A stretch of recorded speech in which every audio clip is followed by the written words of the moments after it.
The fourth key to early literacy is play. Now, I know we are in the computer age, but the computer age does not have to be in our children. All right. So, right now, computer usage is through the roof. Children are getting 5 to 8.5 hours off of computer use per day.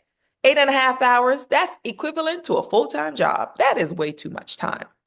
And what we're seeing in the classroom is that students are really dependent on their devices.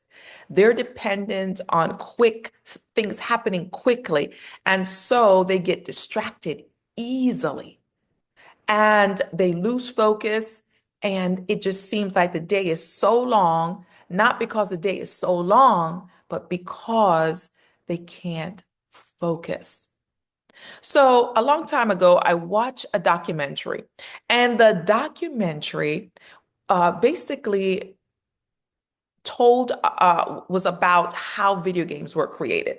And so it went back to the fact that it started with casino games or, like slot machines and things like that.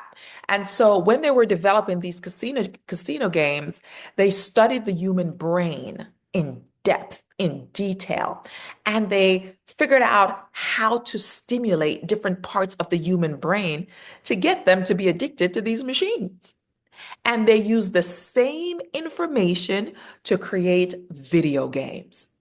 And so when I read that, when I watched it, I said, you know what? There's no way I will ever buy a video game for my child because I don't want to buy him something that was created for him to become an addict. And so I never did. But today, a lot of the programs that we are giving our children, they were created for your child to become addicts of it. So that's why, when you think about casino games, they have these bright lights and they have all these dings and pings going off. And when you think of video games, they have these flashing lights and they have all these dings and pings and all these cool things going off. And that's all to activate the dopamine receptors in your brain and to get your kids addicted to it. And you might say, Miss Johnson, I have learning games on the iPad for my child, and so he is actually learning. Well, I will say to you, I want you to think about this. May be learning, but he's learning by getting stimulated with those same dings and pings and the dopamine receptors going off. When he's now in the classroom faced with a live teacher and there are no dings or pings going off, he's going to have a difficult time learning because he's used to the stimulation or learning through stimulation.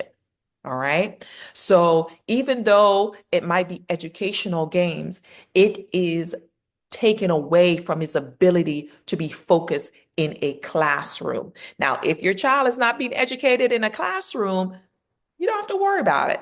But if they're going to a regular classroom where there's a teacher talking for 45 to 50 minutes about one subject, they're going to have problems focusing and concentrating. Every 15 minutes, they're going to be looking around for something to do. They're going to be looking for something to touch. They're going to be looking for something to change. But that teacher in front of the classroom isn't going to change. She's still going to be teaching in the same way, using the same tone, and there will be no dings or pings or bright colors illuminating, every 10 seconds.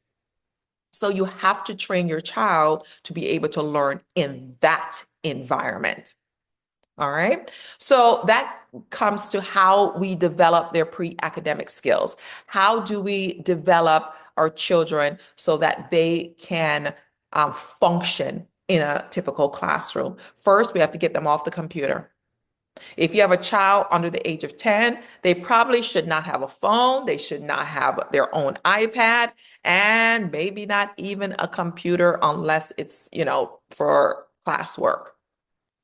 We have to get back to computer-free play. Send them outside to skate, to do bike rides, have them play board games like Scrabble, Boggle, or Bogle.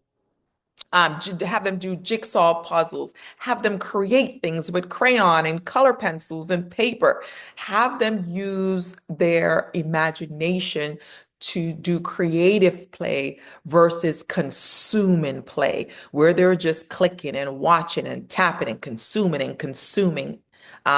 They need to get back to creating. All right. So we need to make sure their play is structured in a way that it's free from computer and it is building their academic skills.